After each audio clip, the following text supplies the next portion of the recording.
সুপ্রিয় শিক্ষার্থী, কৃষি বিশ্ববিদ্যালয় কলেজ কর্তৃক আয়োজিত অনলাইন ক্লাস ও সলভ প্রোগ্রামে তোমাদের আজকের আলোচনায় লেকচারে আমি সবাইকে স্বাগতম জানাচ্ছি। প্রভাষক হিসাব বিজ্ঞান, কৃষি বিশ্ববিদ্যালয় কলেজ।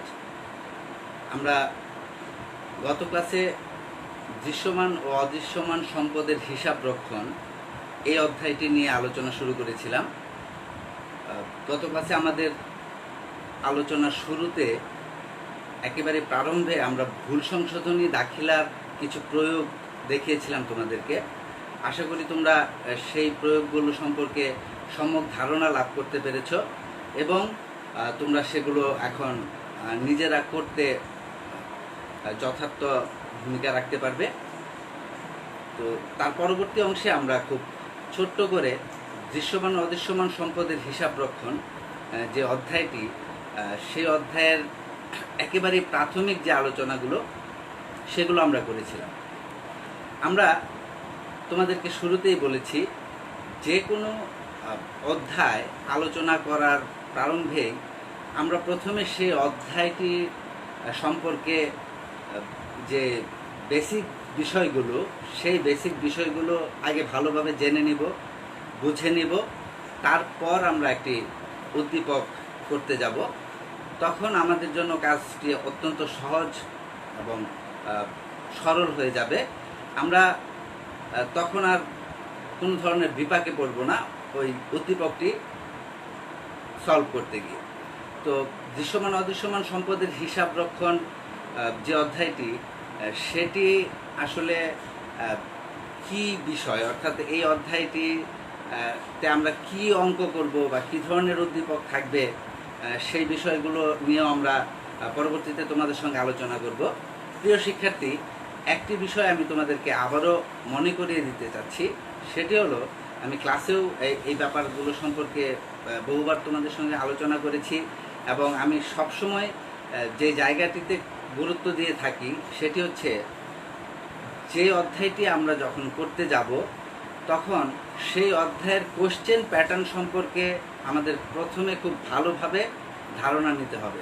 অর্থাৎ সেই অধ্যায় থেকে বোর্ড পরীক্ষায় কী ধরনের প্রশ্ন থাকে, উদ্দীপকগুলো কেমন হয়, সৃজনশীল প্রশ্নগুলোর বিভিন্ন রূপ, সেই বিষয়গুলো সম্পর্কে আগে যদি আমরা ভালোভাবে ধারণা নিয়ে নিতে পারি, তাহলে আমাদের জন্য সেই অধ্যায়টি অনেকটা ক্ষুদ্র হয়ে আসবে। আমরা এই যে ব্যাপকতা, ওই অধ্যায়ের যে বিশালতা, সেই ব্যাপকতা বা বিশালতা থেকে আমরা অনেকাংশেই মুক্তি পেতে পারবো যদি আমরা সেই অধ্যায়ের উপর বিগত বছরগুলোতে বোর্ড পরীক্ষায় কী ধরনের প্রশ্ন এসেছে সেই সম্পর্কে আগে ধারণা লাভ করে থাকি এবং সেই ধারণার উপর ভিত্তি করে যেই প্রশ্নগুলো বা যেই সৃজনশীল উদ্দীপকগুলো পরীক্ষায় এসেছে বিগত বছরে বিভিন্ন বোর্ডে, সেই জিনিসগুলোর সমাধান করা মানেই হচ্ছে তখন তোমার সেই অধ্যায়টি খুব ভালোভাবে সম্পন্ন হয়ে যাওয়া।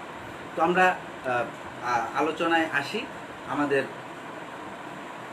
আজকের অধ্যায়ের উপর আমরা যে আলোচনাগুলো করব এবং এটার যে শিখন ফল, আমরা আজকে এই অধ্যায়ের আলোচনা থেকে যা কিছু জানতে পারবো সেগুলো হচ্ছে স্থায়ী সম্পদের শ্রেণী বিভাগ। আমরা স্থায়ী সম্পদের যে শ্রেণী বিভাগ সেটি সম্পর্কে ধারণা লাভ করব। স্থায়ী সম্পদের মূল্যায়ন আমরা কিভাবে করব সেটি বর্ণনা করতে পারবো। অবচয় ধার্যের যে কারণগুলো, সেই কারণগুলো আমরা ব্যাখ্যা করতে পারবো। পাশাপাশি অবচয় ধার্যের জন্য যে বিবেচ্য বিষয়গুলো, সবচেয়ে যে ইম্পর্টেন্ট, অবচয় ধার্য করতে গেলে আমাদের যে বিবেচ্য বিষয়, সেই বিবেচ্য বিষয়গুলো সম্পর্কে আমরা ধারণা লাভ করব। তো আমাদের এই অধ্যায়টিতে যেই বিষয়টার উপর মূলত গুরুত্ব আরোপ করা হয়েছে সেটি হলো দৃশ্যমান ও অদৃশ্যমান সম্পদের হিসাব রক্ষণ। অধ্যায়টির যে নাম, তাতে আমরা বুঝতে পারছি যে এখানে দৃশ্যমান ও অদৃশ্যমান সম্পদের কথা বলা হচ্ছে। ট্যানজিবল এবং ইনট্যানজিবল আমরা বলে থাকি ইংরেজিতে। এই দৃশ্যমান এবং অদৃশ্যমান সম্পদের হিসাবটা আমরা কিভাবে রক্ষণ করব, সেই বিষয়টি সম্পর্কে হয়তো ধারণা লাভ করা, অধ্যায়টির নাম করলে যেটি বোঝা যায়। কিন্তু আসলে এখানে যেই ব্যাপারটি সবচাইতে বেশি গুরুত্ব পেয়েছে সেটি হচ্ছে অবচয়। অর্থাৎ এই অধ্যায়টির নাম বিগত সময়ে, অর্থাৎ আরও বেশ কিছু বছর আগে এই অধ্যায়টির নাম ছিল অবচয়। তো পরবর্তীতে এই অধ্যায়টির নাম পরিবর্তন করে দৃশ্যমান অদৃশ্যমান সম্পদের হিসাব রক্ষণ নামে তোমাদের বইতে এসেছে। তো এখানে আমরা কি কি বিষয় সম্পর্কে জানবো বা শিখবো, সেটির আগে আমি বলে দিলাম তোমাদেরকে যে মূল যে বিষয়টি, যেই বিষয়টাকে কেন্দ্র করে এই অধ্যায়টি, সেটি হচ্ছে অবচয়। অবচয়, যার ইংরেজি শব্দটি হচ্ছে ডিপ্রিসিয়েশন। আমরা জানি যে ডিপ্রিসিয়েশন শব্দটি ল্যাটিন শব্দ ডিপ্রিটিয়াম থেকে এসেছে। সেই ডিপ্রিটিয়াম শব্দের ডি শব্দটির অর্থ হচ্ছে কমে যাওয়া, ডি শব্দটির অর্থ হচ্ছে মূল্য, আর প্রিটিয়াম শব্দটির অর্থ হচ্ছে কমে যাওয়া। অর্থাৎ যেখানে মূল্য কমে যায় সেই বিষয়টিকে এখানে বোঝানো হয়েছে এই অঙ্কে অবচয়। তাহলে আমরা যেহেতু শুরুতে তোমাদেরকে আমি হিন্টস দিয়ে দিলাম বা একটা ক্লু দিয়ে দিলাম যে এখানে অবচয় নিয়ে আলোচনা করা হবে, তাহলে আমাদেরকে যেটি জানতে হবে সেটি হচ্ছে এই অবচয়টা আসলে কিসের উপর ধার্য করা হয়। তো প্রিয় শিক্ষার্থী, আমরা অনেকেই জানি, যারা না জানি তারা এখন জেনে নিব যে অবচয় ধার্য করা হয় মূলত স্থায়ী সম্পদের উপর। একটি ব্যবসা প্রতিষ্ঠানে যে স্থায়ী সম্পত্তিগুলো থাকে সেই স্থায়ী সম্পদের উপর অবচয় ধার্য করা হয়, এবং এই স্থায়ী সম্পদগুলো দৃশ্যমান এবং অদৃশ্যমান উভয় প্রকারের হতে পারে। আর এই কারণেই এখানে এই অধ্যায়টির নাম হচ্ছে দৃশ্যমান অদৃশ্যমান সম্পদের হিসাব রক্ষণ। অর্থাৎ এখানে যদিও স্থায়ী সম্পত্তির কথাটি স্পষ্ট করে বলা নেই বা উজ্জ্ব আছে, কিন্তু তারপরও আমাদেরকে মনে রাখতে হবে যে অবচয় মূলত ধার্য করা হয় স্থায়ী সম্পত্তির উপর, এবং এই স্থায়ী সম্পত্তিটি দৃশ্যমান এবং অদৃশ্যমান উভয় প্রকারেরই হতে পারে। তো স্থায়ী সম্পদ বলতে আসলে আমরা কি বুঝি? স্থায়ী সম্পত্তির কথা যে বলা হচ্ছে, আমরা জানি একটি প্রতিষ্ঠানে স্থায়ী এবং চলতি দুই ধরনের সম্পত্তি থাকে, অর্থাৎ মূলত দুই ধরনের। স্থায়ী সম্পত্তি হচ্ছে মুনাফা অর্জনের উদ্দেশ্যে দীর্ঘমেয়াদের জন্য যে সম্পদে বিনিয়োগ করা হয়, মুনাফা অর্জনের উদ্দেশ্যে দীর্ঘমেয়াদের জন্য যে সম্পদে বিনিয়োগ করা হয় সেটি হচ্ছে স্থায়ী সম্পত্তি। অর্থাৎ প্রিয় শিক্ষার্থী, যেগুলোকে আমরা চলতি সম্পদ বলি বা চলতি সম্পত্তি বলি, সেই চলতি সম্পদ বা চলতি সম্পত্তিগুলোর উপযোগ 1 বছর বা তার কম সময়ের মধ্যেই নিঃশেষ হয়ে যাবে। কিন্তু যেগুলো স্থায়ী সম্পত্তি সেগুলোর উপযোগ 1 বছরের বেশি সময় ধরে চলতে থাকবে। আমরা তার উপযোগ 1 বছরের বেশি সময় ধরে পাবো। তো এই যে বলা হচ্ছে যে মুনাফা অর্জনের উদ্দেশ্যে দীর্ঘমেয়াদের জন্য সম্পদে বিনিয়োগ করা হয়, তাকেই বলা হয় স্থায়ী সম্পদ। এখন আমরা গত ক্লাসে আলোচনা করেছিলাম যে এই স্থায়ী সম্পত্তি 3 প্রকারের হয়ে থাকে মূলত। একটি হচ্ছে দৃশ্যমান সম্পদ, একটি হচ্ছে অদৃশ্যমান সম্পদ, এবং আরেকটি হচ্ছে প্রাকৃতিক সম্পদ। একটি ব্যবসা প্রতিষ্ঠানের ক্ষেত্রে আমরা যে হিসাব রক্ষণ করব বা যে হিসাব আমরা রাখবো সেগুলো মূলত ব্যবসা প্রতিষ্ঠানের হয়।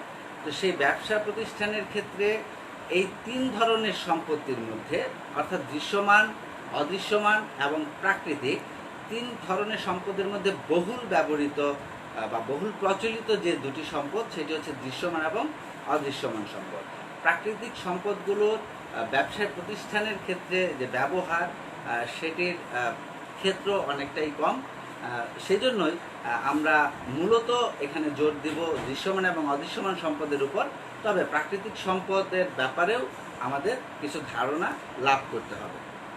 তো আমরা খুব সংক্ষেপে, খুব অল্প কথায় আমরা বলে দিচ্ছি যে দৃশ্যমান সম্পত্তি আসলে কাকে বলা হয়। আমরা যাকে ট্যানজিবল অ্যাসেট বলছি, যেসব সম্পত্তির বাস্তব অস্তিত্ব আছে, অর্থাৎ যে সম্পত্তি চোখে দেখা যায়, ধরা যায়, ছোঁয়া যায়, তাকেই বলা হয় দৃশ্যমান সম্পদ। অর্থাৎ দৃশ্যমান সম্পত্তি অবশ্যই চোখে দেখা যাবে, ছোঁয়া যাবে এবং এর বাস্তব অস্তিত্ব থাকবে। তো সেটিকে বলা হবে দৃশ্যমান সম্পদ। তো এই দৃশ্যমান সম্পদের আমি যদি তোমাদেরকে দু একটি উদাহরণ দিতে বলি, তাহলে আমি জানি তোমরা খুব সহজেই সেটি দিতে পারবে। যেমন ধরো ভূমি বা দালান কোঠা বা যন্ত্রপাতি, এগুলো হচ্ছে দৃশ্যমান সম্পদ। এই প্রত্যেকটি সম্পদের নাম শুনলে আমরা বুঝতে পারবো যে এটিকে ধরা যাবে, ছোঁয়া যাবে এবং এটির বাস্তব অস্তিত্ব রয়েছে। এবার আসো অদৃশ্যমান সম্পদ, যাকে বলা হচ্ছে ইনট্যাঞ্জিবল অ্যাসেটস। অদৃশ্যমান সম্পত্তি নামই যেহেতু অদৃশ্যমান, তার মানে এটিকে দেখা যাবে না, ছোঁয়া যাবে না এবং এটির আসলে দৃশ্যমান সম্পদের মতো বাস্তব অস্তিত্বটাও ততটা থাকে না। তো অদৃশ্যমান সম্পত্তি যেসব সম্পত্তির বাহ্যিক অবস্থান নেই বা যে সকল সম্পত্তি দেখা যায় না বা ছোঁয়া যায় না, তাদেরকে বলা হয় অদৃশ্যমান সম্পদ। এখন এই অদৃশ্যমান সম্পদের যদি আমি উদাহরণ দিতে বলি তোমাদেরকে, যে কী হতে পারে এই অদৃশ্যমান সম্পদ বা কী কী সম্পদ অদৃশ্যমান সম্পদ হতে পারে, তাহলে আমি জানি যে তোমরা খুব সহজেই বলে দিতে পারবে যে সুনাম, ট্রেডমার্ক, প্যাটেন্ট বা গ্রন্থস্বত্ব, এগুলো হচ্ছে অদৃশ্যমান সম্পদ। আমরা একটু লক্ষ্য করলেই দেখতে পাবো যে আমরা আমাদের ব্যবসায় প্রতিষ্ঠানের হিসাবের মধ্যে এই সুনাম, ট্রেডমার্ক, গ্রন্থস্বত্ব বা প্যাটেন্ট, কপিরাইট, এই জিনিসগুলো আমরা বহু ব্যবহার করে থাকি। তো এই সম্পত্তিগুলোর আসলে ততটা বাস্তব অস্তিত্ব থাকে না এবং এগুলো মূলত ধরা যায় না বা ছোঁয়া যায় না বলেই এগুলোকে অদৃশ্যমান সম্পদ বলা হয়। লাস্ট যে সম্পত্তির কথা আমরা বলেছিলাম, প্রাকৃতিক সম্পদ বা ন্যাচারাল অ্যাসেট যাকে বলা হয়, যে সকল সম্পদ সরাসরি প্রকৃতি প্রদত্ত, যা রূপান্তর না করেই ব্যবহার করা যায়। অর্থাৎ একটি সম্পদ প্রাকৃতিক সম্পদ তখনই হবে যখন সেটি সরাসরি প্রকৃতি থেকে প্রাপ্ত হবে বা প্রকৃতি প্রদত্ত হবে। আমরা প্রকৃতি থেকেই যেগুলোকে পাবো এবং এগুলোকে কোনো প্রকার রূপান্তর না করেই আমরা সরাসরি ব্যবহার করতে পারবো। এই ধরনের সম্পত্তিগুলোকে বলা হচ্ছে প্রাকৃতিক সম্পদ। যেমন গ্যাস ক্ষেত্র বা তেলের ক্ষেত্র বা তেলের খনি, প্রাকৃতিক বনাঞ্চল, এগুলোকে বলা হচ্ছে প্রাকৃতিক সম্পদ। তো দেখো প্রিয় শিক্ষার্থী, আমি শুরুতেই বলেছি তোমাদেরকে যে সম্পত্তি যদিও তিন প্রকারের, দৃশ্যমান, অদৃশ্যমান এবং প্রাকৃতিক, তার মধ্যে আমাদের এই ব্যবসায় প্রতিষ্ঠানের হিসাবের ক্ষেত্রে বহুল ব্যবহৃত এবং মোস্ট ইম্পর্টেন্ট যে দুটি সম্পদ, সেটি হচ্ছে দৃশ্যমান এবং অদৃশ্যমান সম্পদ। তাহলে আমরা এই দৃশ্যমান এবং অদৃশ্যমান সম্পদের বিষয়গুলো নিয়েই এখানে মূলত আলোচনা করব। তো এই ছিল আমাদের স্থায়ী সম্পত্তির যে শ্রেণীবিভাগ, সেই স্থায়ী সম্পত্তির শ্রেণীবিভাগ সম্পর্কিত আলোচনাগুলো। আমি জাস্ট 10 সেকেন্ডে আরেকবার তোমাদেরকে জিজ্ঞেস করে নিচ্ছি যে স্থায়ী সম্পত্তির যে শ্রেণীবিভাগ, সেটি মূলত আসলে কি, কয় প্রকারের হয়ে থাকে স্থায়ী সম্পত্তি। মাত্রই আমরা আলোচনা করেছি সেটি, আশা করি সবাই তোমরা বলতে পারবে এবং এটি মনেও থাকবে তোমাদের।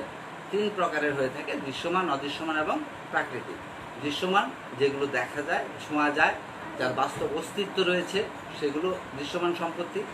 আর যেগুলোকে ধরা যায় না, ছোঁয়া যায় না বা সম্পত্তির বাহ্যিক অবস্থান নেই, সেগুলোকে বলা হচ্ছে অদৃশ্যমান সম্পত্তি।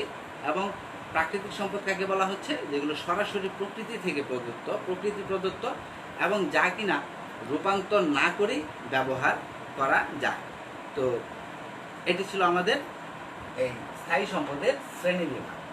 আমাদের দ্বিতীয় যে শিখন ফলটি, সেটি হচ্ছে স্থায়ী সম্পদের মূল্যায়ন। প্রিয় শিক্ষার্থী, আমরা আগে অনেকগুলো ক্লাস করেছি বা তোমাদেরকে প্রতিটি ক্লাসেই আমি কিন্তু বলে থাকি যে হিসাব বিজ্ঞান যদিও একটি ম্যাথমেটিক্যাল সাবজেক্ট, কিন্তু সেই ম্যাথমেটিক্স তো সরাসরি মুখস্থ করলে হবে না, বা আমি যদি সরাসরি কোনো অঙ্ক করার চেষ্টা করি, তাহলে সেই ক্ষেত্রে সেটি জানার বা বোঝার একটা বড় ল্যাকিংস বা গ্যাপ কিন্তু রয়ে যাবে। অর্থাৎ তুমি যে কাজটি করতে যাচ্ছ, প্রথমে তার সম্পর্কে, তার সাথে সংশ্লিষ্ট অন্যান্য সকল উপাদান সম্পর্কে তুমি যদি বেসিক ধারণাটুকু আগে থেকে নিয়ে নিতে পারো, তার পরবর্তীতে তুমি দেখবে যে উদ্দীপক বা অঙ্কে যখন তুমি প্রয়োগে যাবে তখন সেটি কতটা সহজ মনে হয় তোমার কাছে। এবং এটি তুমি এমনভাবেই শিখবে, যাই শিখো না কেন, যতটুকুই শিখো না কেন, তোমাকে এমনভাবে শিখতে হবে যেন এটি নতুন করে জীবনে আর দ্বিতীয়বার কখনো শিখতে না হয়। আমি একটি জিনিস একবার শিখব, অত্যন্ত মনোযোগ সহকারে শিখব, আন্তরিকতার সাথে শিখব, তাহলে সারা জীবন আমাদের সেটি মনে থাকবে। তোমরা একটু লক্ষ্য করলেই, তোমাদের বাস্তব জীবনের দিকে তাকালেই, বা খুব অতি সাম্প্রতিক সময়গুলোর দিকে যেগুলো অতীত হয়েছে, খুব সন্নিকটে অর্থাৎ নিকট অতীত যেগুলো, সেগুলোর কথাই যদি আমি তোমাদেরকে বলি যে তুমি সেখানে কি কি বই পড়েছো, সেই বইগুলোতে কি কি জিনিস ছিল, কোন অধ্যায়ে, কততম অধ্যায়ে কি চ্যাপ্টার ছিল বা চ্যাপ্টার নাম কি ছিল, তুমি কিন্তু সব কিছু খুব সহজ করে বা স্পষ্ট করে বলতে পারবে না। কেন পারবে না? আসলে যতটুকু মনোযোগ বা গুরুত্ব দিয়ে বা যতটুকু আন্তরিকতার সহিত সেগুলো আমাদের আয়ত্ত করার কথা ছিল, বাস্তবিক অর্থে আমরা কি তা পেরেছি? কয়জন বলতে পারবে? খুব রেয়ার, খুব অল্প সংখ্যক স্টুডেন্ট বলতে পারবে যে আসলে আমরা যতটুকু গুরুত্ব দেওয়া উচিত ছিল বা যতটুকু আন্তরিকতার আমাদের প্রয়োজন ছিল আমরা ততটুকু দিতে পারিনি। কারণ নানা পারিপার্শ্বিকতা। আসলে আমরা এটা অনেক ক্ষেত্রেই ভুলে যাই যে পড়াশোনাটা বা লেখাপড়াটাই তোমাদের এই সময়ের জন্য মুখ্য বিষয়, বাকি সব কিছু কিন্তু গৌণ। তো সেই পড়াশোনাটাকেই আমরা কখনো কখনো গৌণ বানিয়ে ফেলি, মুখ্য করে তুলি অন্য বিষয়গুলোকে। দয়া করে এই কাজটি করা থেকে বিরত থাকো, কারণ তাতে করে তুমি নিজেরই কিন্তু ক্ষতি করবে। অর্থাৎ তুমি যদি এখন সিরিয়াস থাকো, এখন যদি তুমি তোমার যে দায়িত্ব সেটি সঠিকভাবে পালন করো, তাহলে তোমার বাকি সময়টুকু খুব স্বর্ণালী একটা সময় যাবে, খুব সুন্দর একটা ভবিষ্যৎ তোমার জন্য সামনে অপেক্ষা করবে। আর এখন যদি তুমি এখানে গাফলতি করো বা এখানে যদি তুমি তোমার অনিচ্ছা বা তোমার কাজের একটা গ্যাপ তৈরি করে রাখো, তাহলে সেটার জন্য কিন্তু তোমাকে সারা জীবনেই ভুগতে হবে। তো এই জন্য যখন যাই করবে, যে কাজটি করবে, যতটুকু করবে, তুমি একটু কম বা বেশি সেটি বড় বিষয় না, মুখ্য বিষয় না। যতটুকু করলাম বা পড়লাম ততটুকু খুব ভালোভাবে আমি জেনে বুঝে করতে পেরেছি কিনা বা আমি সেটা আয়ত্ত করতে পেরেছি কিনা সেটির দিকে তোমার খেয়াল রাখতে হবে। তো আমরা যে কথাটি বলছিলাম মূলত যে এই খুব নিকট অতীতের অনেক পড়াশোনাই আমরা এখন ঠিক স্পষ্ট করে বলতে পারবো না, শুদ্ধ করে বলতে পারবো না। অনেক কিছুই আমাদের স্মৃতিতে ঠিকঠাকভাবে নেই। কিন্তু আমি যদি তোমাকে সেই ক্লাস 1-এর বা 2-এর একটি কবিতার কথা বলি, তুমি ঠিকই কিন্তু সেই কবিতাটি খুব সুন্দর করে বলে দিতে পারবে উইদাউট এনি প্র্যাকটিস। অর্থাৎ সেই যে ক্লাস 1-এ বা 2-তে তুমি পড়েছো, আজকে এতগুলো বছর পর একটি বারো রিভাইজ না করে তুমি কিন্তু ঠিক সঠিকভাবে সেই বিষয়টি সুন্দরভাবে উপস্থাপন করে ফেলতে পারছো। এটার পেছনে যে মুখ্য কারণটি সেটি হচ্ছে যে তখন তুমি যা পড়েছো, তখন তুমি যা করেছো, তখন তুমি সেটিকে অত্যন্ত মনোযোগ সহকারে আন্তরিকতার সাথে নিজের ইচ্ছায় করেছো। আর যেই কারণেই তোমার স্মৃতিতে এটি চির অম্লান হয়ে থাকবে, তুমি কখনোই সেই বিষয়টিকে ভুলতে পারবে না। কিন্তু আমি যদি সেই ব্যাপারটাতে আন্তরিকতা না রাখি, তাহলে সেটি খুব অল্প সময়ে খুব দ্রুত আমাদের স্মৃতি থেকে মুছে যাবে।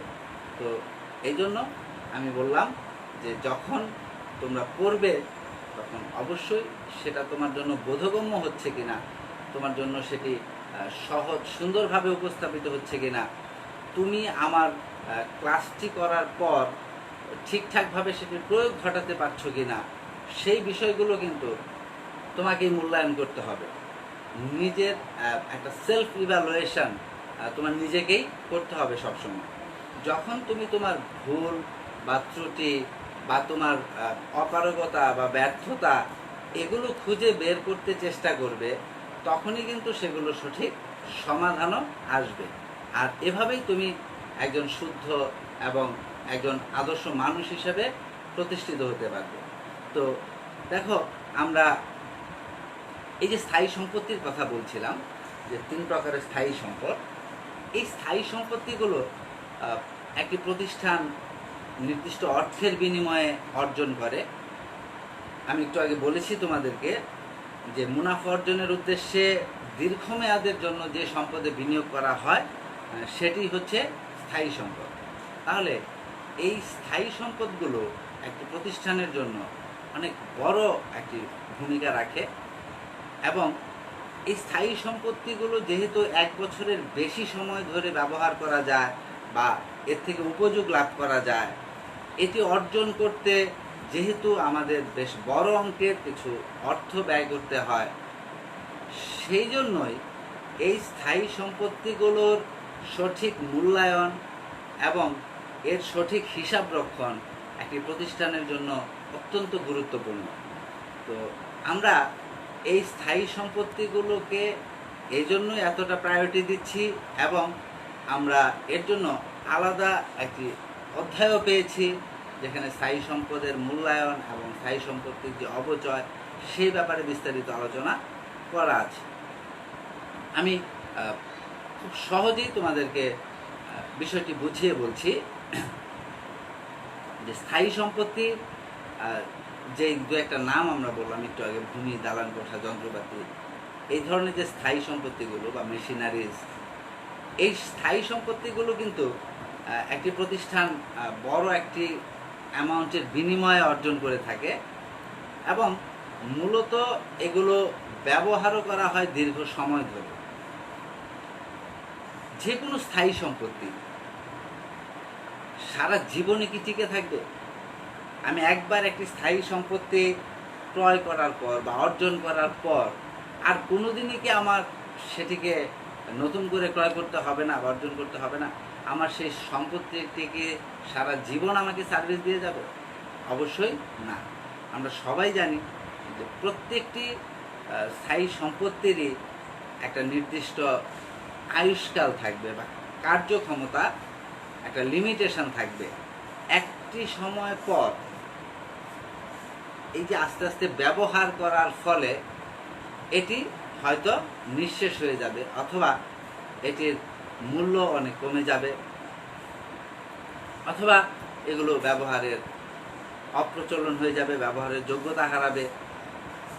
তো যখন এই ধরনের একটি সিচুয়েশন ঘটবে, তখন ওই প্রতিষ্ঠানটিকে খুব দ্রুততার সাথে আবারও একটি নতুন স্থায়ী সম্পত্তি, যেই স্থায়ী সম্পত্তিটি বিকল হয়ে গেছে বা অপ্রচলিত হয়ে গেছে অথবা ব্যবহারের অনুপযোগী হয়ে গেছে, আমরা যদি সেটিকে ওই গোডাউনে ফেলে রেখে হাতে হাত গুটিয়ে বসে থাকি, তাহলে কিন্তু প্রতিষ্ঠানের উৎপাদন কার্য ব্যাহত হবে। আর প্রতিষ্ঠানের উৎপাদন কার্য ব্যাহত হলে প্রতিষ্ঠানের বিক্রয় কমে যাবে। প্রতিষ্ঠানের বিক্রয় কমে গেলে প্রতিষ্ঠানের মুনাফার পরিমাণও কমে যাবে। মুনাফার পরিমাণ কমে যাওয়ার সাথে সাথে প্রতিষ্ঠানের সম্পত্তিগুলোর উপরও একটি প্রভাব পড়বে।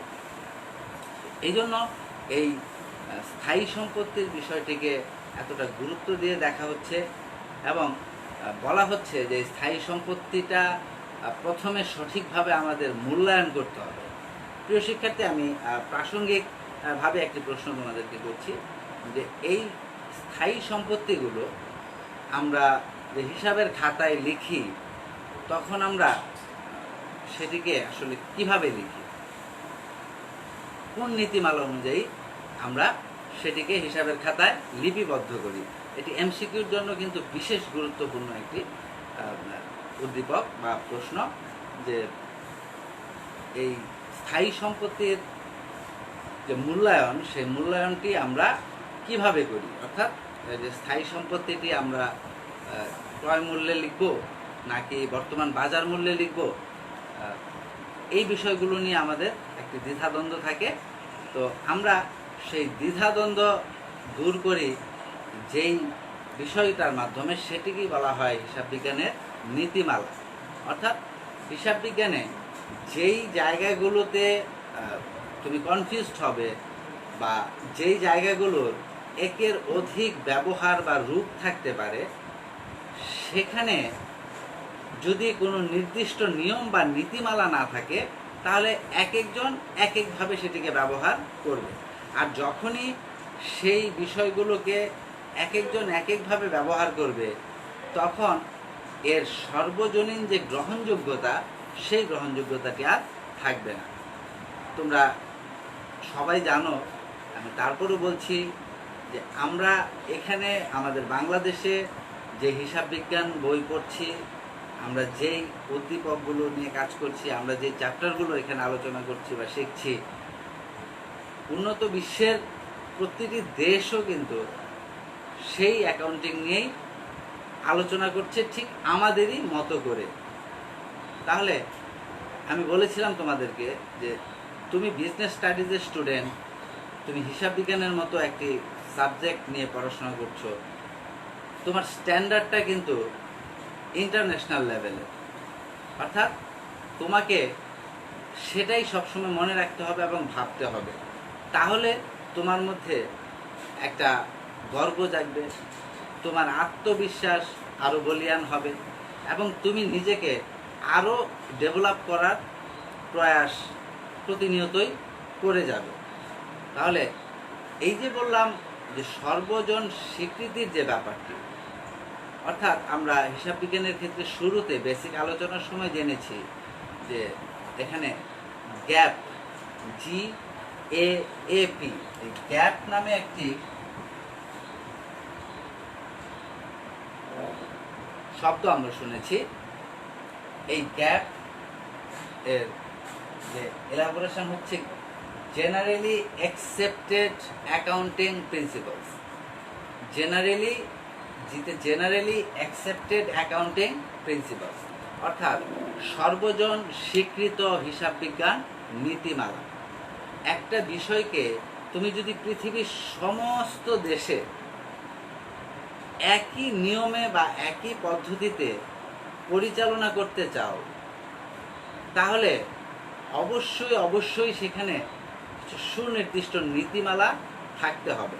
আর সেই নীতিমালাটা কোথায় কোথায় বা কখন হবে বা কোন কোন ক্ষেত্রে বা ইস্যুতে সেই নীতিমালাগুলোর উদ্ভব হবে বা প্রয়োজন হবে, সেটি হচ্ছে যেই জায়গাগুলোতে একের অধিক মানুষের মতামত বা অ্যাকসেপ্টেন্সি থাকতে পারে এবং প্রত্যেকটাই হয়তোবা সঠিক। তো সেখানে যেন আমরা কখনো দিগ্ভ্রান্ত না হই বা আমরা যেন এক একজন এক একভাবে কাজ না করি, এই জন্য পৃথিবীর যত বড় বড় হিসাব রক্ষকগণ ছিলেন বা হিসাব বিজ্ঞানী ছিলেন, তারা সকলে মিলে, সকলের সমন্বয়ে এমন কিছু নীতিমালা প্রতিষ্ঠিত করে গেছেন, যেই নীতিমালার আলোকে সমগ্র বিশ্বের হিসাব বিজ্ঞান পরিচালিত হচ্ছে। এবং আমরা এখানে হিসাব বিজ্ঞানের একটি উপাদান বা টপিক্সের যেভাবে প্রয়োগ ঘটাচ্ছি, পৃথিবীর অন্যান্য দেশেও ঠিক একইভাবে প্রয়োগ ঘটানো সম্ভব হচ্ছে। তাহলে এই যে স্থায়ী সম্পদের যে মূল্যায়ন, তো প্রথমে আমাদের যে কাজটি করতে হবে, স্থায়ী সম্পদের মূল্যায়নের ব্যাপারটি আমাদের ভাবতে হবে যে গৃহীত সম্পত্তির বাজার মূল্য অথবা প্রাপ্য মূল্য, এই দুটির যেটি অধিকতর সুস্পষ্ট, যা দ্বারা এই দালিলিক কিছু প্রমাণ আমরা পাব, সেই বিষয়গুলোকেই আসলে স্থায়ী সম্পদের মূল্যায়নের প্রক্রিয়া বলা হয়ে থাকে। অর্থাৎ একটি সম্পত্তি যখন আমরা অর্জন করব, সেটি অর্জন করার সময়ও আমাদের হয়তোবা ভিন্ন ভিন্ন পদ্ধতি অনুসরণ করতে হতে পারে। তাহলে সেই ভিন্ন ভিন্ন পদ্ধতি যদি আমরা অনুসরণ করি, তাহলে মূল্যায়নের ব্যাপারেও একটি ভিন্নতা কিন্তু থেকেই যেতে পারে। আবার নীতিমালা অনুযায়ী যদি এটাকে জেনারেলি অ্যাকসেপ্টেড করতেই হয়, সকলের গ্রহণযোগ্য করতে হয়, তাহলে সবাইকে একইভাবে কাজটি করতে হবে। তো সেই জন্যই এই বলা হচ্ছে হিসাব বিজ্ঞানের যে নীতিমালা, সেই নীতিমালাগুলো তোমাকে সাহায্য করবে হিসাব বিজ্ঞানের যাবতীয় কনফিউজিং বিষয়গুলো বা ক্রিটিক্যাল আইটেমগুলোকে একইভাবে সবার সমন্বয়ে করতে পারে। তো এখানে আমরা স্থায়ী সম্পত্তির যে মূল্যায়নের ব্যাপারটি, এই স্থায়ী সম্পত্তির মূল্যায়নের ক্ষেত্রে আমরা যে 3-4টি পয়েন্ট সর্বাধিক গুরুত্ব দিয়ে থাকি, তার মধ্যে প্রথমটি হচ্ছে নগদ বাট্টায় ক্রয়।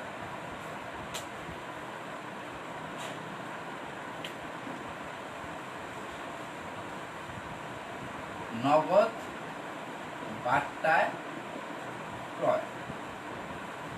প্রিয় শিক্ষার্থী, আমি তোমাদেরকে শুরুতেই বলে দিচ্ছি, স্থায়ী সম্পত্তির মূল্যায়ন বলতে আমরা খুব সহজভাবে যে জিনিসটিকে বুঝব সেটি হলো একটি স্থায়ী সম্পত্তি অর্জন করার পর আমি হিসাবের খাতায় সেটিকে কোন মূল্যে লিপিবদ্ধ করব, তার কোন মূল্যটি আমরা হিসাবের খাতায় লিপিবদ্ধ করব। তো আমরা একটি স্থায়ী সম্পদ অর্জন করার ক্ষেত্রে, অর্জন করার সময় বললাম একটু আগে যে বিভিন্ন পদ্ধতি অবলম্বন করতে পারি বা বিভিন্ন ওয়েতে সেই ক্রয়টি সংগঠিত হতে পারে। তার মধ্যে থেকেই আমাদের সকলের সমর্থিত বা সমন্বিত একটি বৈশিষ্ট্যকেই কিন্তু আমাদের স্থায়ী সম্পত্তির মূল্যায়নের হাতিয়ার বানাতে হবে। তো দেখো, এই স্থায়ী সম্পত্তি মূল্যায়নের একটি গুরুত্বপূর্ণ উপাদান হচ্ছে নগদ বাট্টায় ক্রয়। এই নগদ বাট্টায় ক্রয় সম্পত্তির ক্রেতাকে দ্রুত অর্থ পরিশোধের জন্য উৎসাহিত করতে নগদ বাট্টার ব্যবস্থা করা হয়।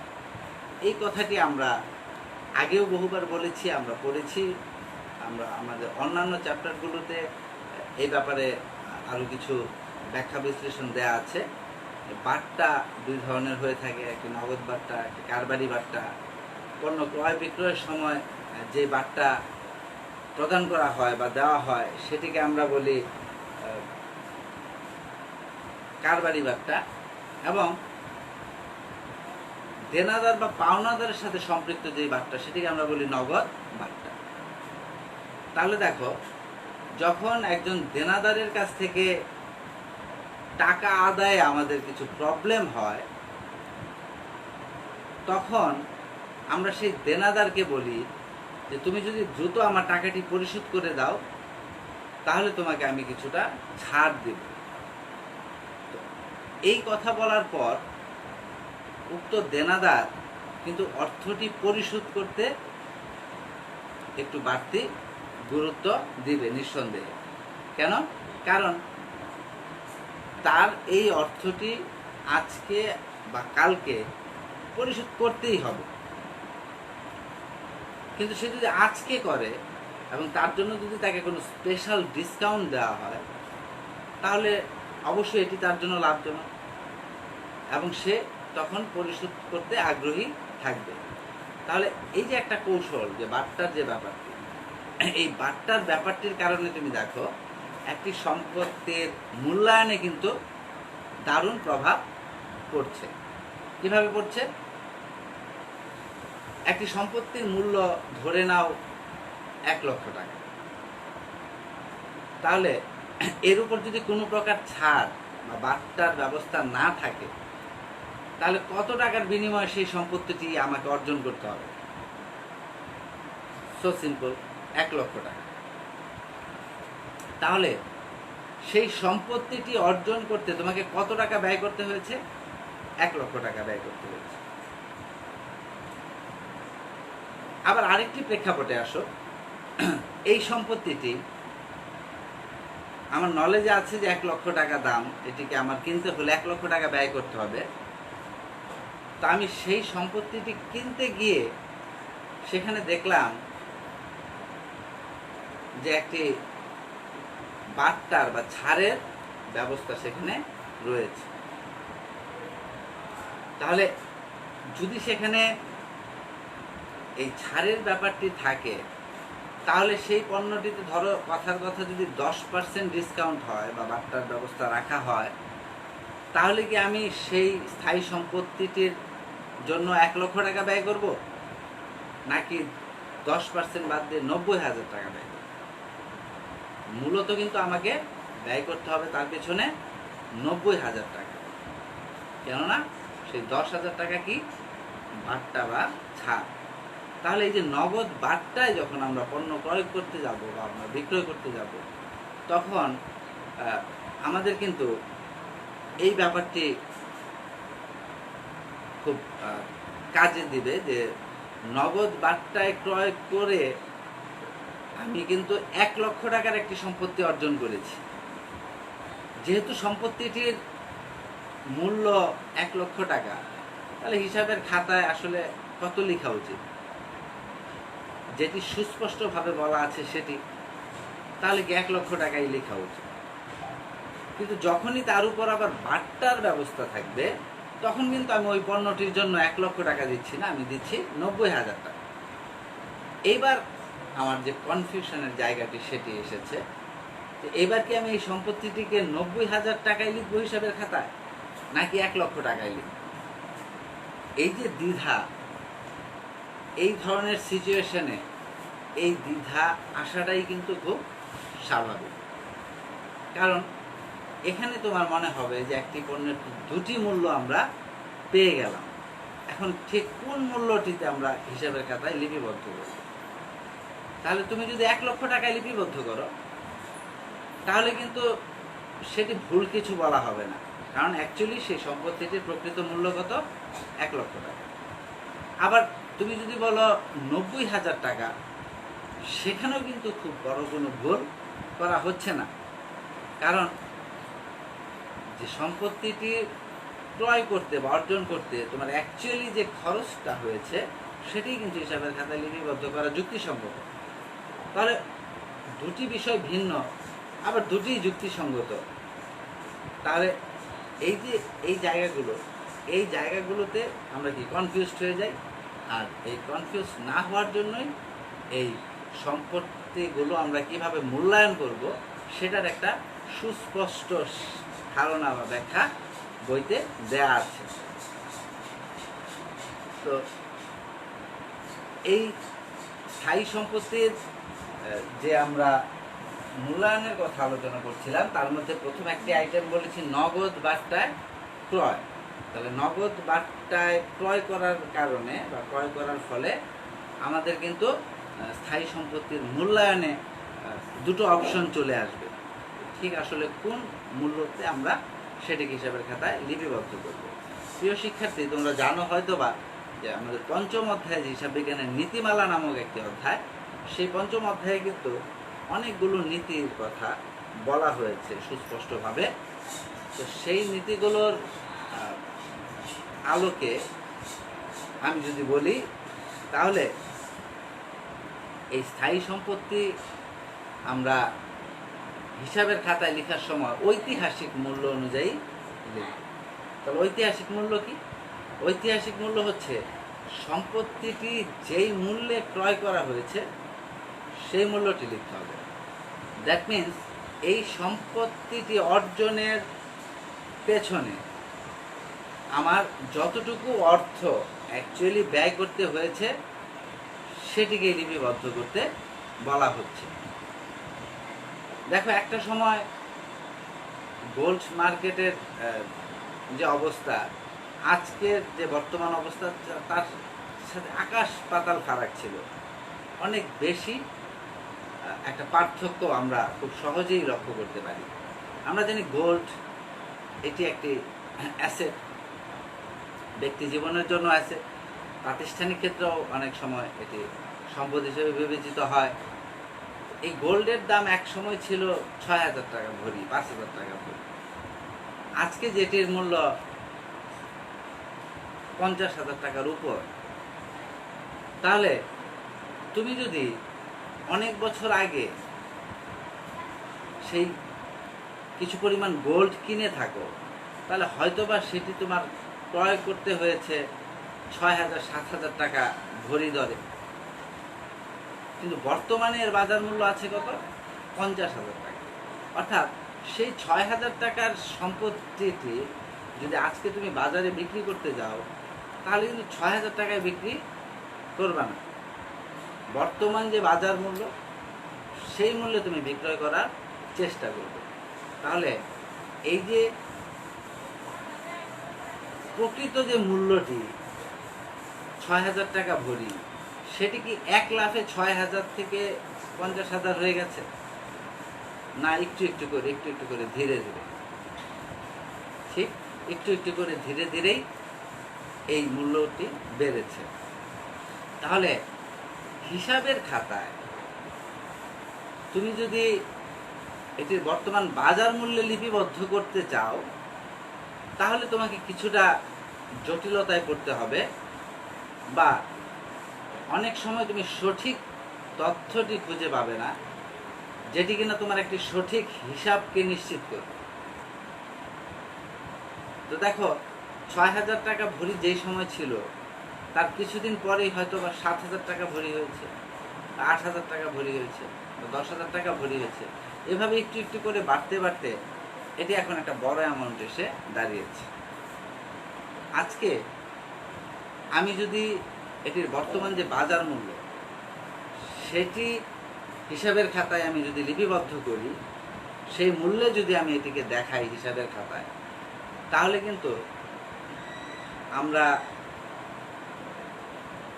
কিছুটা ভুল করতে পারি। অর্থাৎ ঠিক অ্যাকচুয়াল যে অবস্থাটি সম্পত্তির, সেটি আমরা সহজেই খুঁজে নাও পেতে পারি।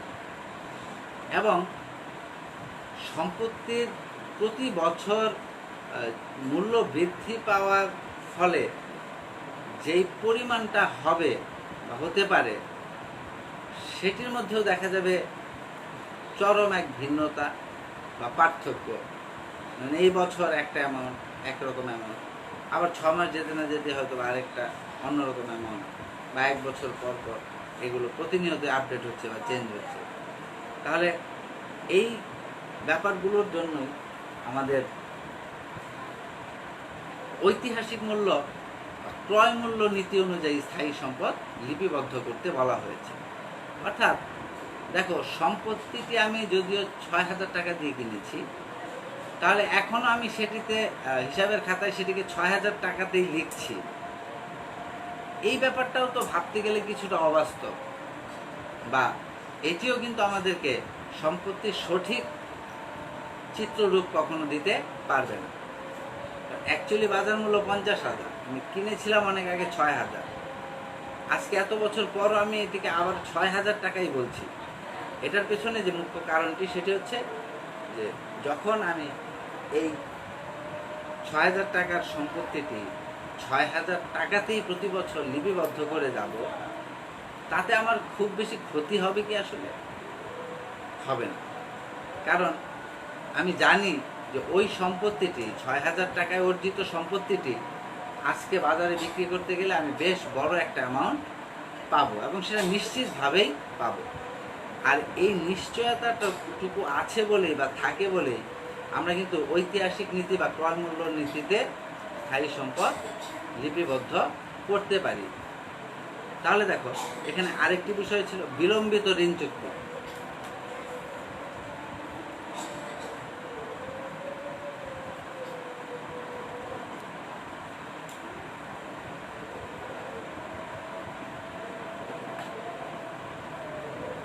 বিলম্বিত ঋণ চুক্তি হচ্ছে যে তোমার, আমরা অনেক সময় সম্পত্তি কিনে থাকি কিছু ডাউন পেমেন্ট দিয়ে, তারপর বাকি অর্থ বা বাকি মূল্য আমরা আস্তে আস্তে একটু একটু করে একটা লম্বা সময় ধরে পরিশোধ করতে থাকি।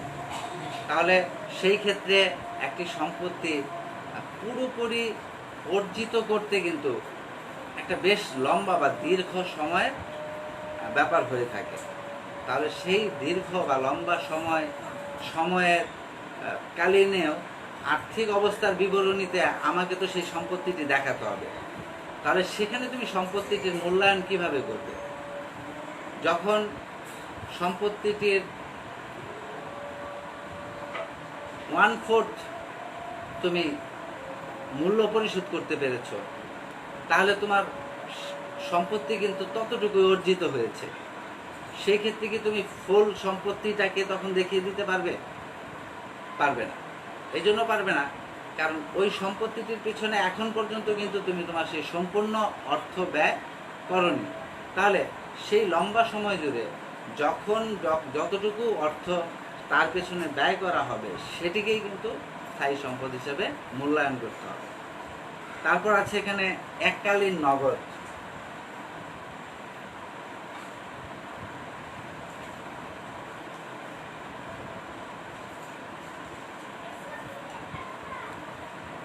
এককালীন নগদ অর্থাৎ আমরা অনেক সম্পত্তি ক্রয় করে থাকি এককালীন নগদে। উদাহরণ হিসেবে ভাবতে চাইলে আমরা এভাবে ভাবতে পারি, বাংলাদেশের ইলেকট্রনিক সরঞ্জামের ক্ষেত্রে একটি বিশ্বস্ত প্রতিষ্ঠান বর্তমান সময়ে ওয়ালটন, বা এর সাথে বা এর মতো অনুরূপ যা অন্যান্য যে প্রতিষ্ঠানগুলো, সেখানে তুমি দেখবে তাদের পণ্যগুলো এককালীন নগদে কেনার যেমন স্কোপ আছে, তেমনি সেগুলো কিস্তিতে কেনারও একটা সুযোগ থাকে। লম্বা সময়ের ইএমআই এর মাধ্যমেও সেটিকে কেনা যায়। সেখানে আবার ক্যাটাগরি আছে, যদি একটা লিমিটেড টাইমের মধ্যে তুমি টাকাটি পরিশোধ করে দিবে এইভাবে চুক্তিবদ্ধ হয়ে ক্রয় করো, সেক্ষেত্রে তোমার ইন্টারেস্টটা হয়তো থাকবে 0%, অর্থাৎ তোমার কাছ থেকে কোনো সুদ নেবে না। আবার তুমি যদি একটু বেশি সময় চাও সেই মূল্য পরিশোধের জন্য, সেক্ষেত্রে তোমার উপর আবার একটি সুদ বা ইন্টারেস্ট তারা ধার্য করবে। তাহলে এখানে দেখো, এই প্রতিষ্ঠানগুলো কিন্তু এই বিলম্বিত ঋণ চুক্তি আবার এককালীন নগদ উভয় প্রকারের অ্যাক্টিভিটিসই করছে। তাহলে এই এককালীন নগদের যে ব্যাপারটি, যখন তুমি এককালীন নগদে কিনবে, তখন তারা উল্টো তোমাকে একটি ডিসকাউন্টের অফারও দিবে বা দিতে পারে। অর্থাৎ যেহেতু তুমি তাকে 12 মাস বা এক বছর বা অধিক সময় ধরে যন্ত্রণা না দাও, অর্থাৎ যদি তুমি 1 বছরের ইনস্টলমেন্টে কিনো, তাহলে সে প্রতি মাসে মাসে তোমার কাছ থেকে সেই অর্থ আদায়ের জন্য কন্ট্যাক্ট করতে হবে তোমার সাথে, তোমাকে পেতে হবে, তাগিদ দিতে হবে, অর্থ আদায় করতে হবে। সেখানেও কিছুটা ঋণের বরখেলাপ হওয়ার সম্ভাবনা বা পসিবিলিটি থাকে। কিন্তু যখনই এককালীন নগদে একটি পণ্য বিক্রয় করবে তারা, তখন তাৎক্ষণিকভাবেই সকল দায় মুক্তি লাভ করবে। অর্থাৎ তারা সেই পণ্যটি সাকসেসফুলি সেল করে দিতে পারলো, তার সম্পূর্ণ অর্থ তারা একসাথে পেয়ে গেল, এবং এ নিয়ে আর পরবর্তীতে তাদের কোনো হেনস্থা বা ঝামেলা পোহানোর ব্যাপার থাকবে না। এই জন্য এই এককালীন নগদের যে ব্যাপারটি, সেটি কিন্তু অনেক সচেতন কাস্টমারের কাছে অত্যন্ত জনপ্রিয়। কারণ তারা যদি সামর্থ্য থাকে, তাহলে অবশ্যই এককালীন নগদে পণ্যটি ক্রয় করার চেষ্টা করে বা সম্পত্তিটি অর্জন করার চেষ্টা করে, যার ফলে সে সেখান থেকে কিছুটা সুবিধাও প্রাপ্ত হয়। আরেকটি হচ্ছে শেয়ার বিলীকরণ। স্থায়ী সম্পত্তি অর্জিত হতে পারে। আমরা বলেছি, আমরা অনেক সময় ভূমি, দালান কোঠা এই ধরনের সম্পত্তি অর্জন করি, কিন্তু তার বিনিময়ে আমরা কোনো নগদ অর্থ প্রদান করি না, বা এটা বিলম্বিত কোনো ঋণ চুক্তির মধ্যেও আসে না। তখন যেটি করা হয়, যদি কোনো প্রতিষ্ঠানের জন্য কোনো সম্পত্তি, স্থায়ী সম্পত্তি অর্জন করা হয়, তখন সেই ক্ষেত্রে উক্ত প্রতিষ্ঠানেরই যে শেয়ার, সেই শেয়ার সম্পত্তির মূল্য ধরে বিলি করে দেওয়া হয়। এভাবে শেয়ার বিলীকরণের মাধ্যমে সম্পত্তি অর্জিত হতে পারে। তাহলে শেয়ার বিলি করে যে আমি সম্পত্তিটি অর্জন করলাম, সেটির পেছনে যদিও আপাত দৃষ্টিতে কোনো নগদ অর্থ ব্যয়িত হয়নি, তাই বলে কি আমি এটিকে আমার সম্পদ হিসাবে দেখাবো না? তাহলে এটিও একটি মূল্যায়নের বিষয়। তো এটা ছিল আমাদের মূল্যায়নের আলোচনা। আশা করি যে তোমরা বুঝতে পেরেছ। আসলে আমি জানি যে থিওরিটিক্যাল ক্লাস যদি হয়, তখন আমাদের কিছুটা বোরিং লাগে।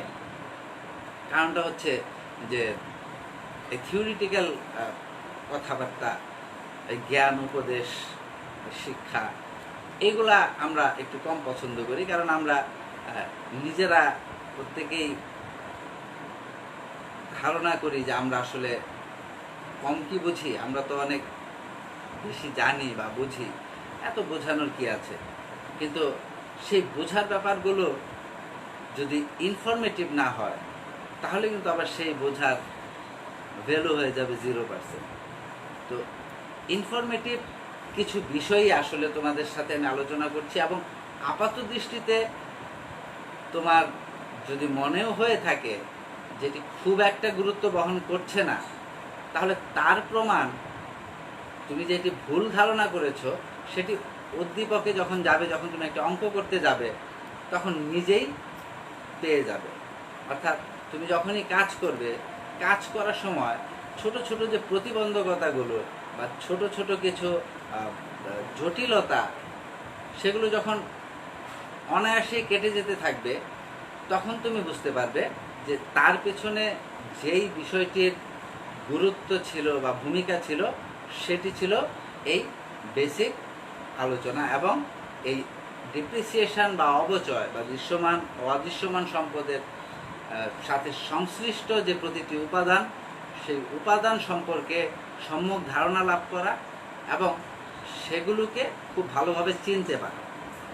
তো আমি আমার নেক্সট টপিকসে আসি, অবচয় ধার্যের কারণ। আমরা বলেছি প্রিয় শিক্ষার্থী যে অবচয় ধার্যের যে ব্যাপারটি, মানে কথাটি বলা হয়েছে এখানে, যে এই অবচয় ধার্য আমরা কেন করব। আসলে একটি প্রতিষ্ঠানকে স্থায়ী সম্পত্তির উপর কেন অবচয় ধার্য করতে হয়, আমি আমার শুরুর দিকের আলোচনায় খুব সংক্ষেপে বলেছি তোমাদেরকে।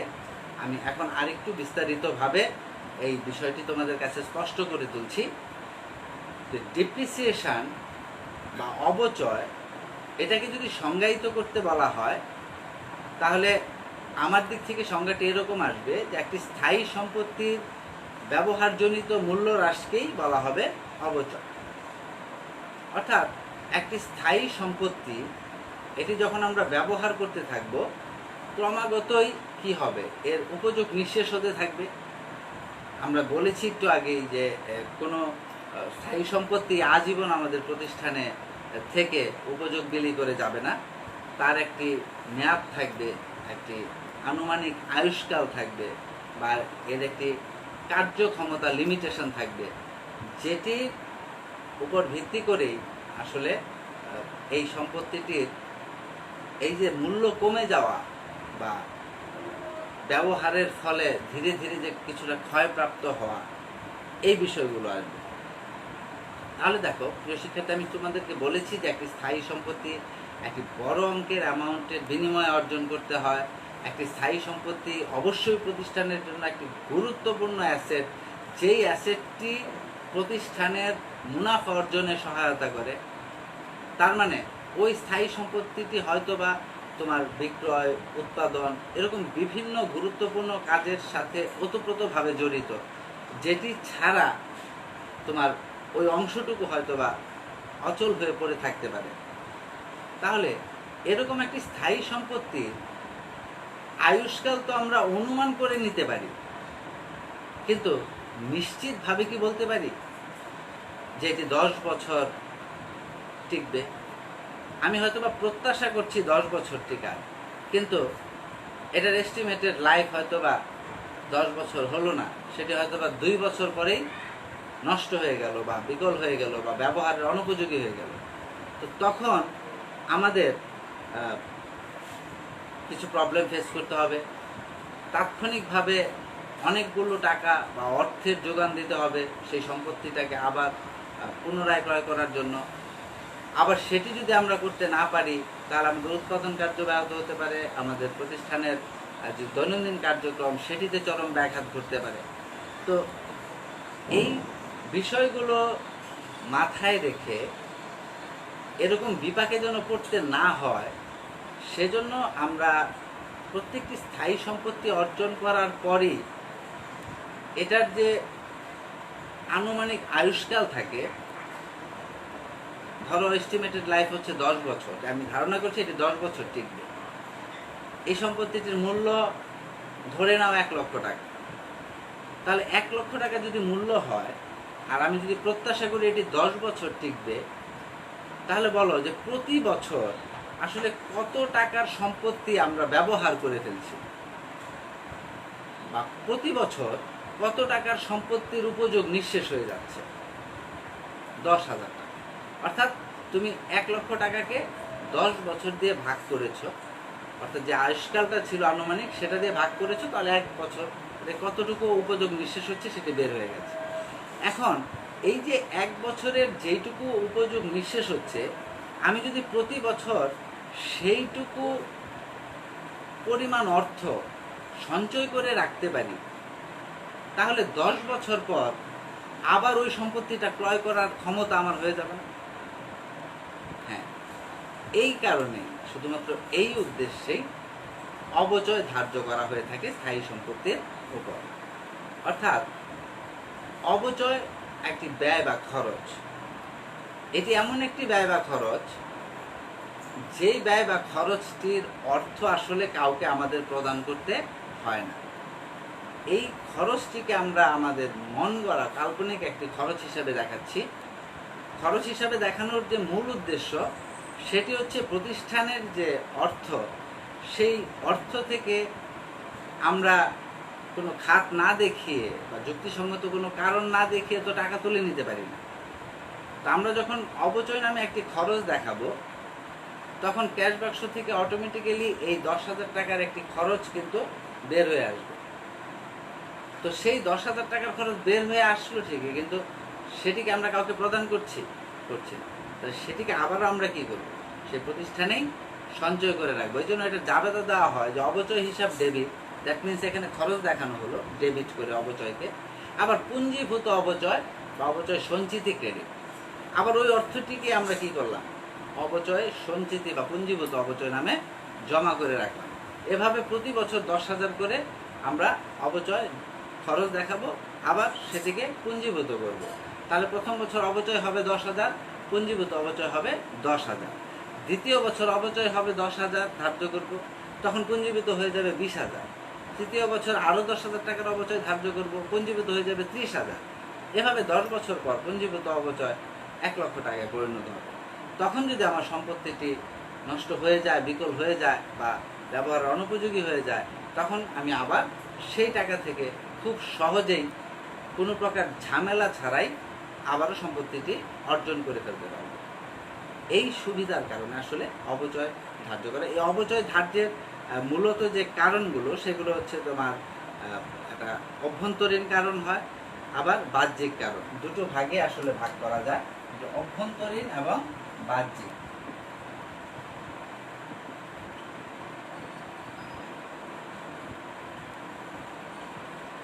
যদিও এই থিওরি তোমাদের পরীক্ষায় আসবে না, কিন্তু অবশ্যই তোমার একজন আদর্শ স্টুডেন্ট হিসেবে বা হিসাব বিজ্ঞানের একজন ছাত্র হিসেবে যদি নিজেকে নিয়ে তুমি গর্ব করতে চাও, বা নিজেকে যদি তুমি ততটা এফিশিয়েন্ট এবং দক্ষ একজন স্টুডেন্ট হিসেবে গড়ে তুলতে চাও, তাহলে তোমাকে অবশ্যই এই বেসিক বিষয়গুলো সম্পর্কে ধারণা নিতে হবে বা জানতে হবে।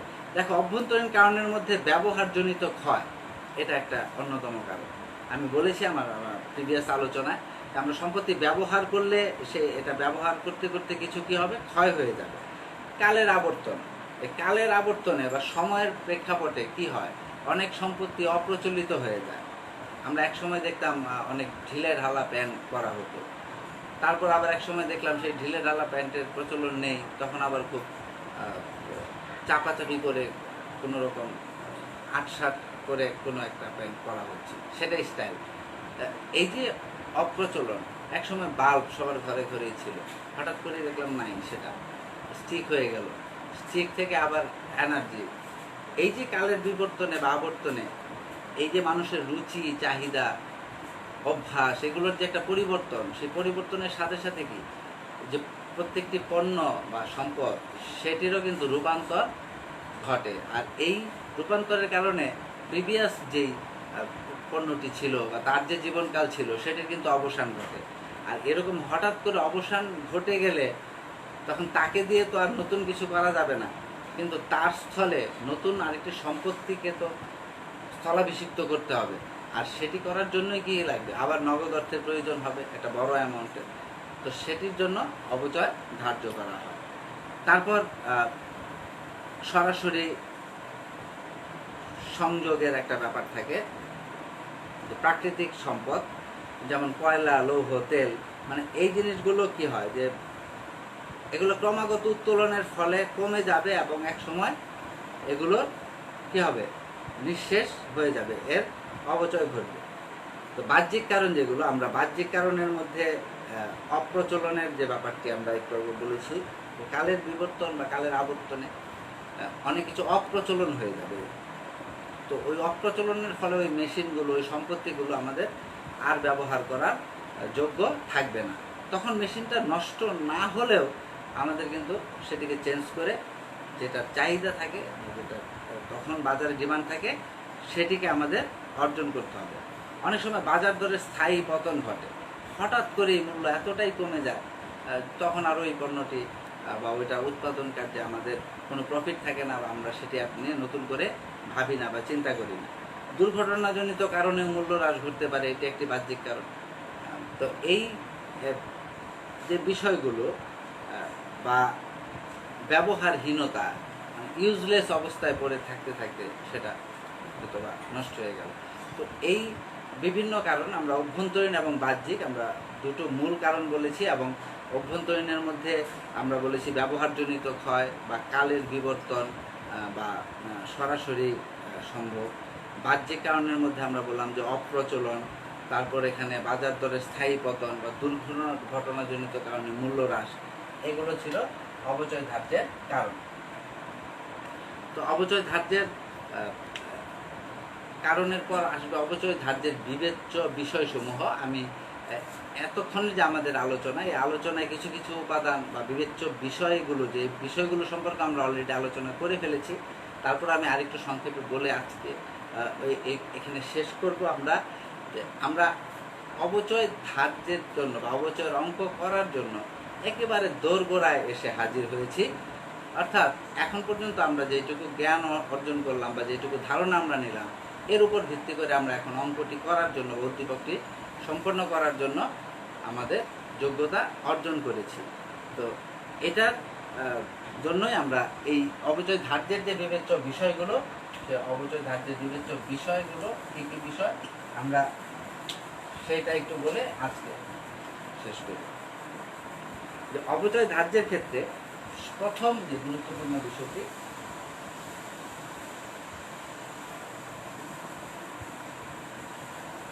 সেটা হচ্ছে সম্পত্তির ক্রয় মূল্য।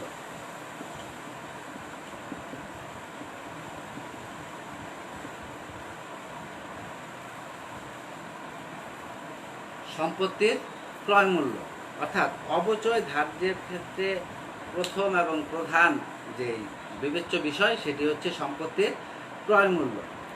যেই সম্পত্তিটি আমরা অর্জন করলাম সেটির ক্রয় মূল্য কত।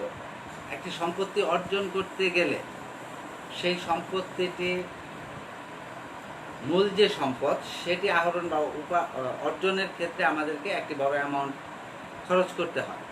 নিঃসন্দেহে সেটি সম্পত্তির ক্রয় মূল্য। পাশাপাশি ওই মূল খরচের সাথে আরও কিছু খরচ সংগঠিত হতে পারে, সেটি আবার দুই রকমের, একটা এককালীন, একটা পৌনঃপুনিক।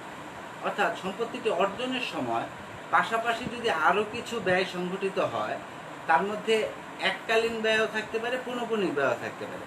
এককালীন ব্যয় যেগুলো, সেগুলো কিন্তু মূলধন জাতীয় ব্যয় এবং সেটি সম্পদের মূল্যের সাথে যোগ করে দেখাতে হয়।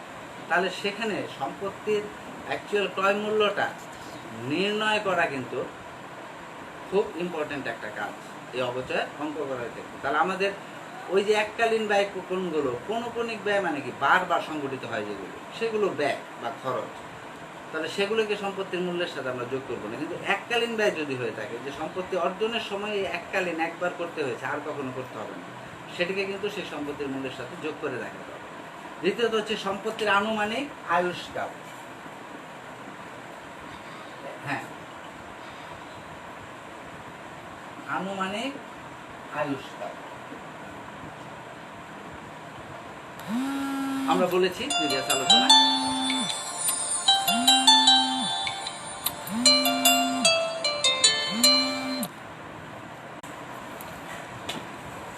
আমরা আনুমানিক আয়ুষ্কাল বলতে যেটি বুঝি যে estimated life,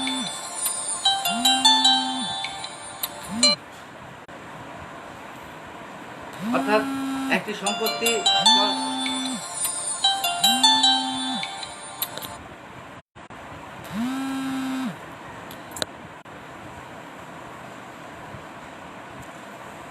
সম্পত্তি কতদিন টিকবে, কতদিন চলবে, এটিকে বলা হচ্ছে সম্পত্তির আয়ুষ্কাল। আর এটা হচ্ছে ভগ্নাবশেষ মূল্য। একটি সম্পত্তি তার আনুমানিক আয়ুষ্কাল যেটি, সে আনুমানিক আয়ুষ্কালের পর যখন ব্যবহারের অনুপযোগী হয়ে যাবে, তখন যদি আমরা সেটিকে বিক্রি করে আরও কিছু টাকা পাই, সেটিকে বলা হচ্ছে ভগ্নাবশেষ মূল্য। তো প্রিয় শিক্ষার্থী, আজকে আর আলোচনা দীর্ঘায়িত করব না। আমরা যতটুকু আলোচনা করলাম তার উপর ভিত্তি করে আমরা নেক্সট ক্লাসে আমাদের দৃশ্যমান অদৃশ্যমান সম্পদের হিসাব রক্ষণ বা অবচয় ধার্যের যে পদ্ধতিগুলো সেটি সহ আমরা উদ্দীপকে যাব, সেগুলো প্রয়োগ ঘটাবো। তো আশা করি তোমরা সবাই প্রস্তুত থাকবে আর বেসিক কিছু ধারণা নিয়ে রাখবে। আমরা নেক্সট ক্লাসে আবারও একসাথে মিলিত হব, তখন কথা হবে, দেখা হবে। ভালো থেকো, সুস্থ থেকো সবাই। ধন্যবাদ সবাইকে।